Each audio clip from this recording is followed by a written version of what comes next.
తీవ్రంగా ఈ రెండేళ్లే కాదు, దాదాపు గత 7-8 ఏళ్ళుగా తీవ్రమైన క్యారెక్టర్ అసాసినేషన్ ఎఫర్ట్ నా మీద, వ్యక్తిత్వ హననం. అంటే ఒక కుక్కను చంపే ముందు పిచ్చి కుక్కను ముద్రేయాలని ప్రయత్నం చేస్తారు కదా, నేనేదో డ్రగ్స్ తీసుకుంటానని, నాకేదో హీరోయిన్లతో సంబంధాలు ఉన్నాయని, లేని దిక్కుమాలిన వార్తలు రాసి నన్ను క్షోభకు గురి చేయడమే కాకుండా నా కుటుంబ సభ్యుల్ని, నా పిల్లల్ని, నా వాళ్ళనుకునే వాళ్ళందరినీ విపరీతమైన క్షోభకు గురి చేశారు. అయినా కూడా ఎన్నడూ బాధపడలేదు, బయటికి వచ్చి వేరే వాళ్ళలాగా దొంగ ఏడుపులు ఏడవలేదు. నేను నిబద్ధతతో పనిచేసిన నాయకుని కాబట్టి ఎవరికి భయపడకుండా 2 ఏళ్ళుగా తలవంచకుండా పోరాటం చేస్తూ ఉన్నాను. ఇవాళ నేను ఏదో టెలిఫోన్ ట్యాపింగ్లో ఏదో విచారణ క్రమాన్ని పిలిచారు, బరాబర్ పోతాం, పోయి అడుగుతా. ఏమడుగుతా? ఏం తప్పు చేసింది మా ప్రభుత్వం అని అడుగుతా, ఎక్కడ తప్పు జరిగింది అని అడుగుతా.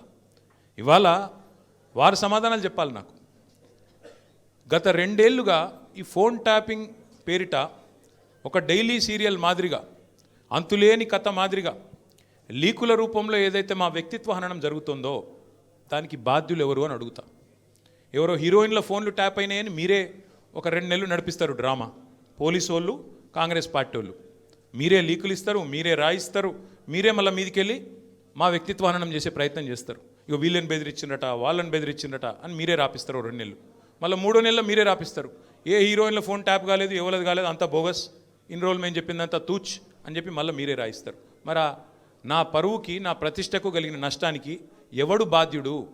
రేవంత్ రెడ్డి బాధ్యుడా? ఈ లీకులు ఇచ్చిన పోలీసు వాళ్ళు బాధ్యులా? రాసిన మీడియా వాళ్ళు బాధ్యులా? నేను అడుగుతా. అట్లా ఇంకో మాట కూడా నేను అడుగుతా. ఈరోజు ఇవాళ మీరు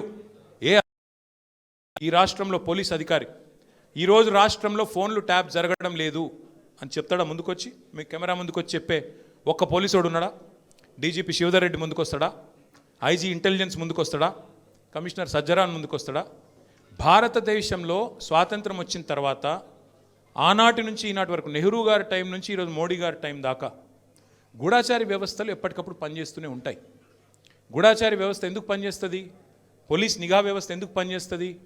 ఎవరన్నా ప్రభుత్వాలను అస్థిరపరిచే కుట్ర చేసినా, దేశంలో శాంతి భద్రతల సమస్య తలెత్తే విధంగా వ్యవహారం చేసినా, లా అండ్ ఆర్డర్ ఇష్యూ వచ్చే విధంగా ఏమైనా అపభ్రష్టపు పనులు చేసినా వాటిని నిరోధించడానికి డెఫినెట్గా పోలీస్ వ్యవస్థ తన పని తాను చేసుకుంటూ పోతుంది.